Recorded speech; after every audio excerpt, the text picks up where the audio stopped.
Добрый день, мои хорошие! Вы на канале Светланы Лосевой, и это канал о вязании.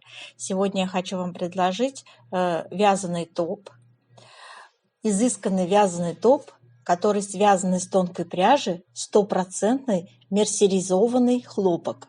Обратите внимание на переливы вязаного полотна с благородным блеском. Именно эта особенность пряжи превращает ажурные мотивы в настоящее кружевное волшебство, напоминающее узоры из древних сказок шелкового пути. Серебристые пайетки, словно звездная пыль, рассыпаны по поверхности топа, добавляя ему благородного сияния и превращая обычную вещь в настоящий нарядный аксессуар. Нейтральный серый оттенок пряжи, глубокий и многогранный, позволяет этой модели топа гармонично вписаться как в повседневный, так и в праздничный гардероб.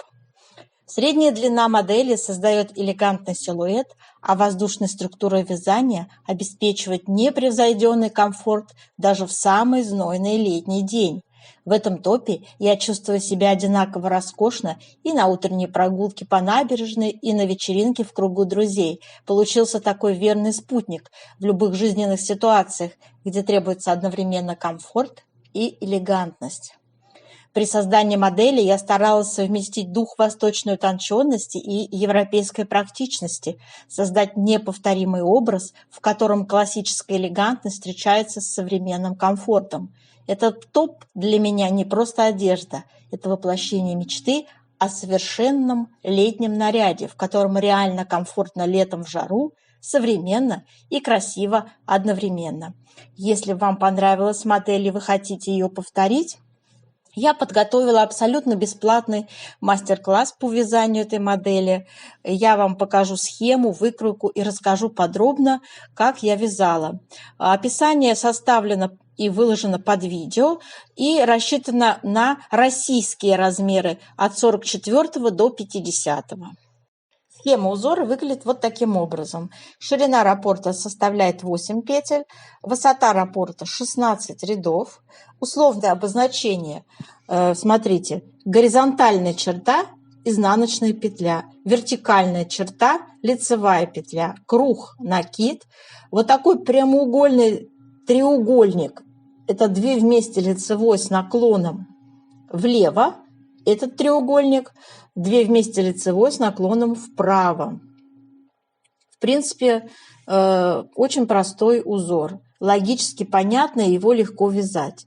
Описание вязания я выкладываю под видео. Вот таким образом оно выглядит. Текстовое описание. Все подробности и нюансы смотрите в дальнейшем сейчас в продолжении видео. Там я буду рассказывать про вертикальность узоров, их последовательность.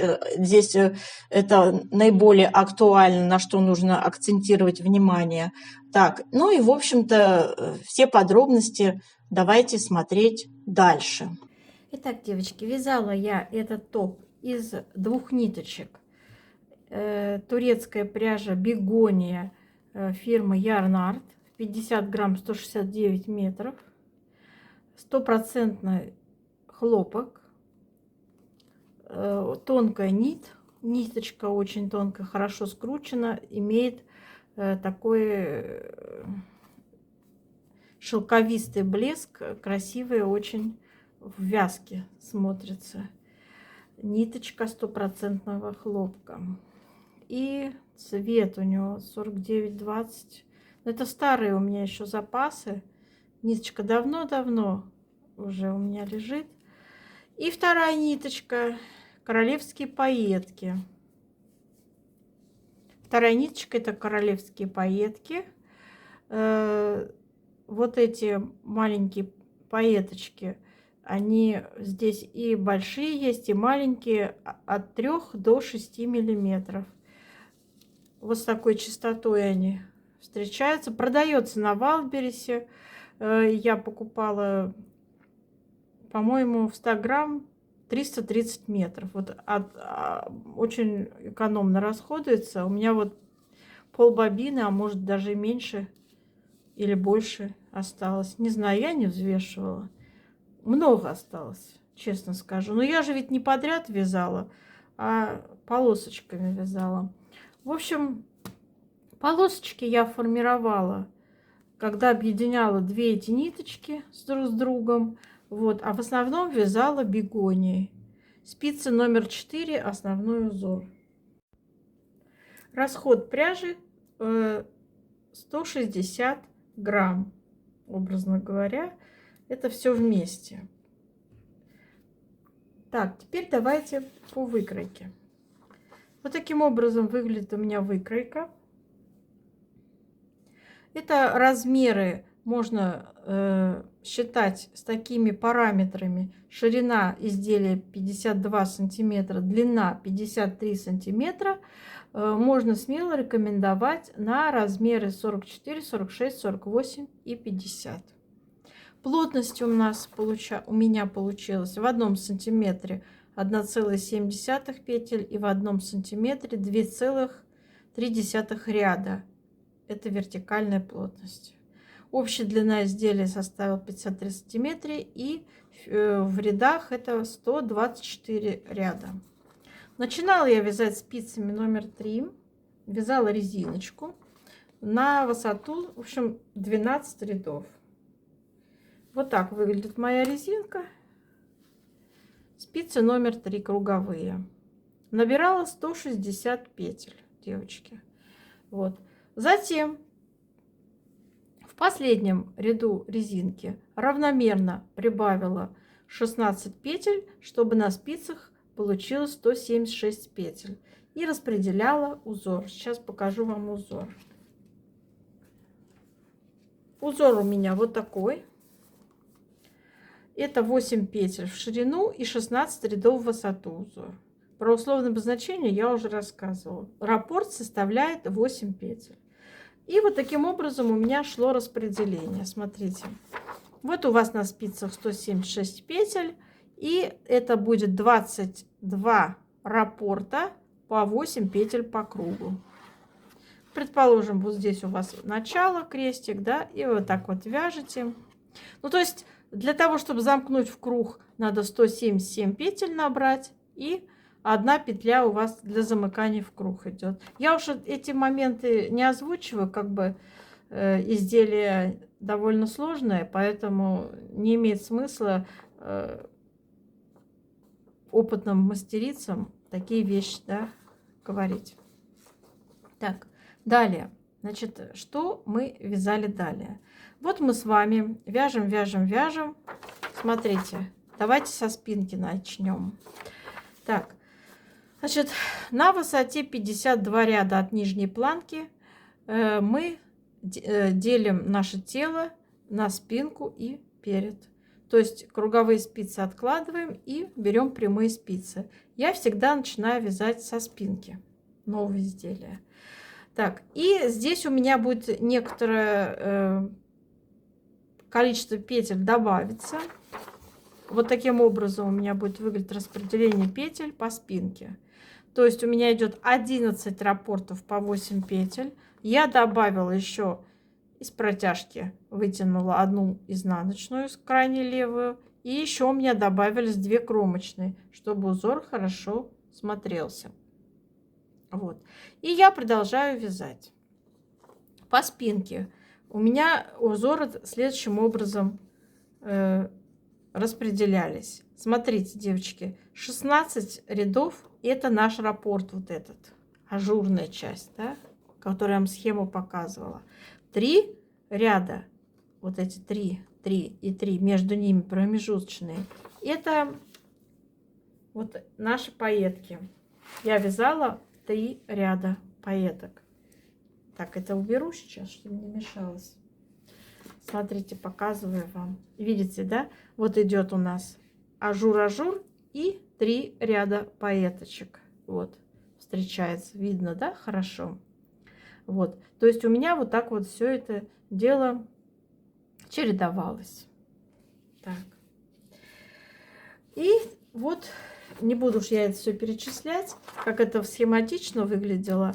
То есть вот таким образом у нас ажурный узор шел 3 ряда подряд. То есть по 3 подхода подряд, я бы так это характеризовала.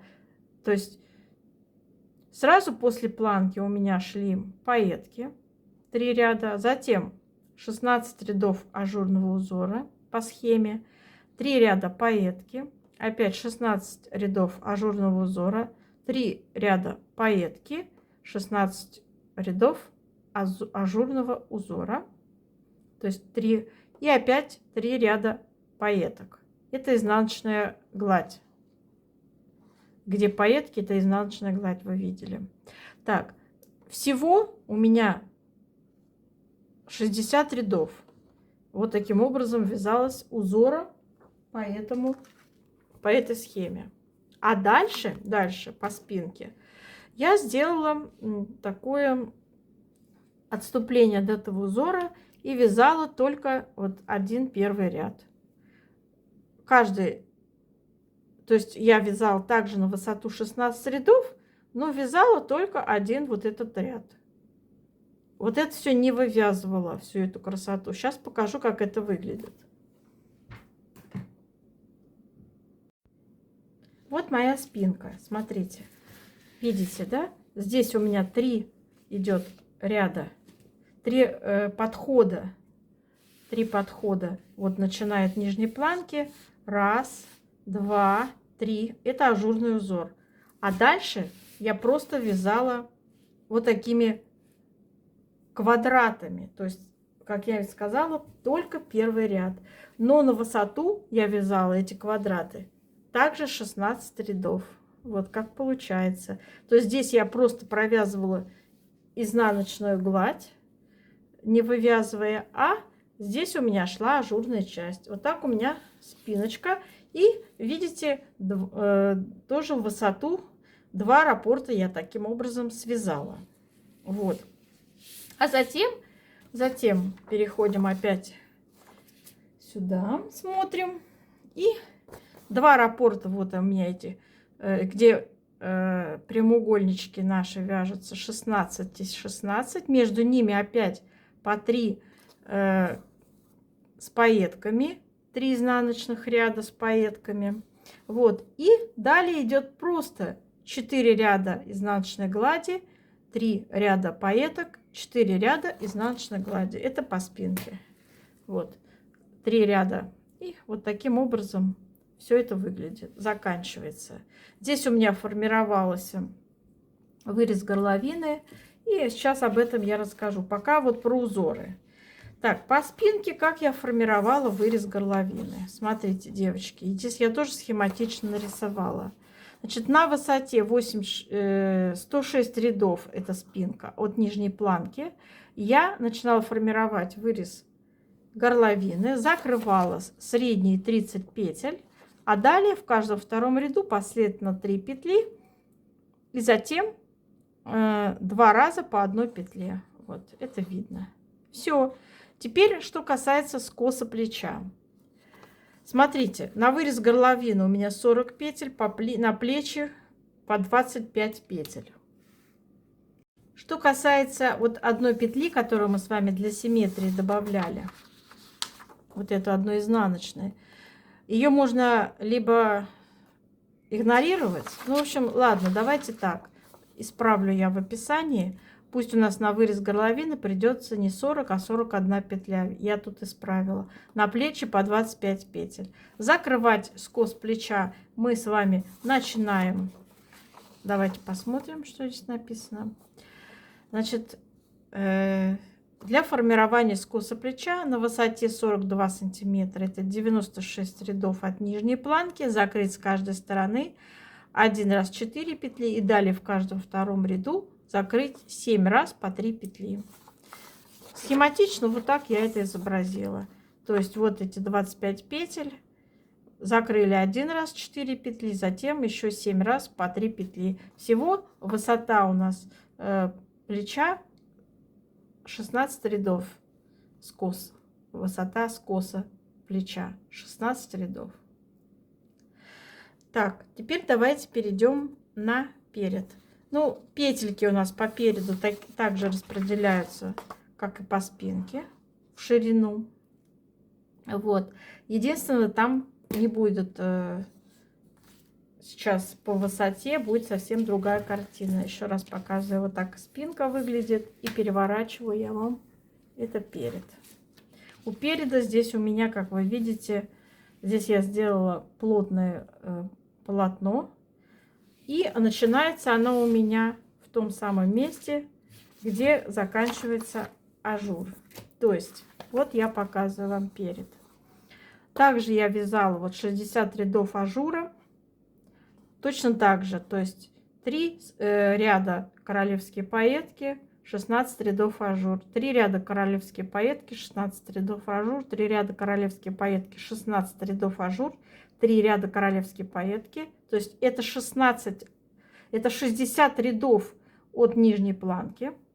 И дальше у меня идет с вами чередование. Смотрите. 4 ряда изнаночной глади, 3 ряда королевские пайетки. Таким образом я вязала 1, 2, 3, 4, 5 и 6 раз. То есть вот такое чередование будет идти 6 раз. И все у меня заканчивается 10 рядами изнаночной глади. Но, конечно же, в процессе вот этого всего, всей этой рядности узоров по вертикали формируется у нас и скос плеча, и вырез горловины. И вот об этом давайте сейчас я расскажу. Формировать скос плеча на той же самой высоте, что и по спинке. А вот по поводу выреза горловины, здесь он у меня более глубокий. Значит, я начинаю формировать на высоте 86 рядов от нижней планки. Вот, смотрите. И выглядит таким образом. Значит, 21 петлю я закрываю средние. Далее закрываю через ряд. То есть в каждом втором ряду последовательно закрываем один раз 2 петли и затем 8 раз по одной петле. И все, что у вас остается, просто вяжете в высоту, никак более не закрывая петли. У вас получится вот такой округлый вырез, довольно-таки глубокий. Я хотела поглубже сделать. Кстати, давайте сразу про вырез. Обвязала я его просто одним рядом столбиков без накида. Вот. Таким образом это выглядит. Также и по проймам также я обвязала одним рядом столбиков без накида пройма. Швы у нас идут только вот здесь по плечу. Вот. И все. А так везде используется бесшовное вязание на круговых спицах. Ну, собственно говоря, девочки, на этом мое объяснение заканчивается. Все вот это текстовое описание будет у вас выложено под видео. Можете пользоваться, это абсолютно бесплатно. И я желаю вам удачного лета, удачных моделей. До новых встреч!